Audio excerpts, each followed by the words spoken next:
Assalamualaikum warahmatullahi wabarakatuh. Perkenalkan, nama saya Muhammad Fakirul Kasibuan, absen 24 dari kelas 11 MIPA 3. Di video ini saya akan menjelaskan tentang materi sepak bola yang terdiri dari pengertian, sejarah, peraturan, teknik dasar, dan manfaat dari sepak bola.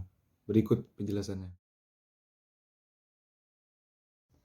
Sepak bola adalah permainan yang dilakukan oleh dua tim yang berbeda dengan komposisi pemain yang berada di lapangan sebanyak 11 orang, di mana masing-masing tim berupaya untuk menang dan mencetak gol ke gawang lawan.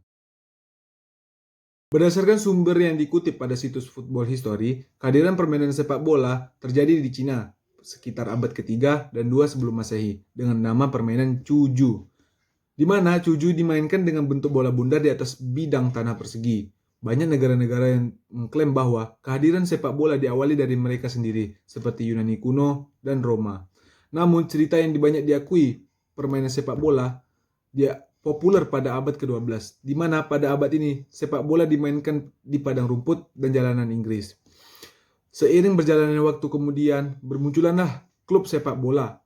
Akan tetapi, kehadiran klub sepak bola yang diyakini ada sejak abad ke-15 tersebut terorganisir dengan baik dan tanpa status resmi. Oleh karena itu, cukup sulit untuk menentukan klub sepak bola yang pertama dihadir di muka bumi ini.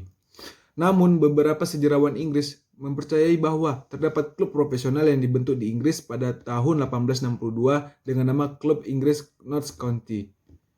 Setahun kemudian, sepak bola modern lahir pada tahun 1863 ketika Asosiasi Sepak Bola Inggris didirikan. Sejak setelah itu, pada tahun 1883, dilangsungkan turnamen internasional yang pertama yang melibatkan 4 negara, yaitu Inggris, Irlandia, Skotlandia, dan Wales. Meskipun sepak bola menjadi fenomena yang digandrungi dari Inggris, perlahan menyebar ke negara-negara Eropa lainnya. Pertandingan pertama pada tahun 1867 yang berlangsung di luar Eropa, yaitu di Argentina.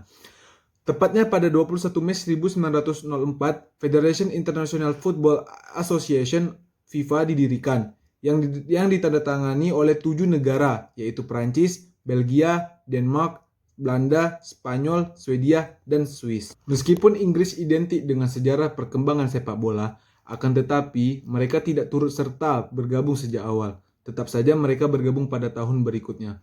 Semakin digandrunginya olahraga sepak bola diperkuat dengan dimasukkannya sebagai olahraga resmi dalam Olimpiade pada tahun 1908 serta Piala Dunia yang dilaksanakan pertama pada tahun 1930 semakin memperkuat olahraga yang sangat populer ini di kancah internasional.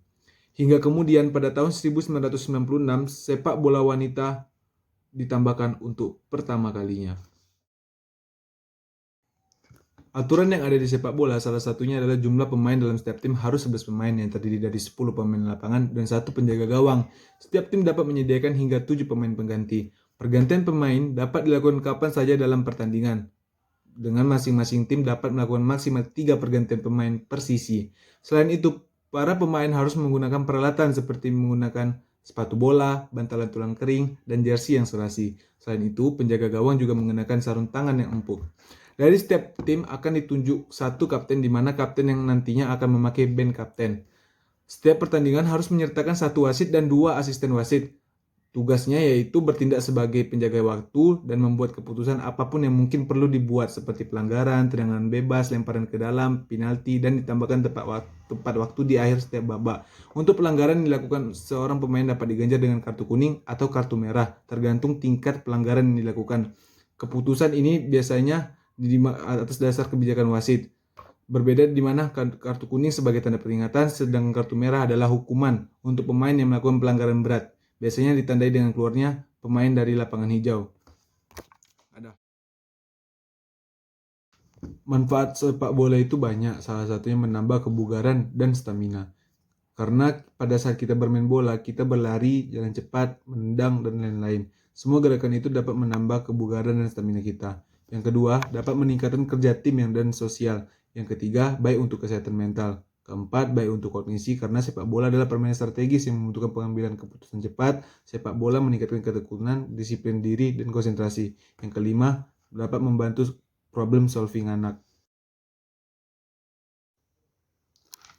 Teknik dalam sepak bola menjadi salah satu elemen yang paling jelas dan terlihat dalam permainan sepak bola. Kemampuan dalam teknik sepak bola akan berpengaruh besar terhadap kemenangan tim.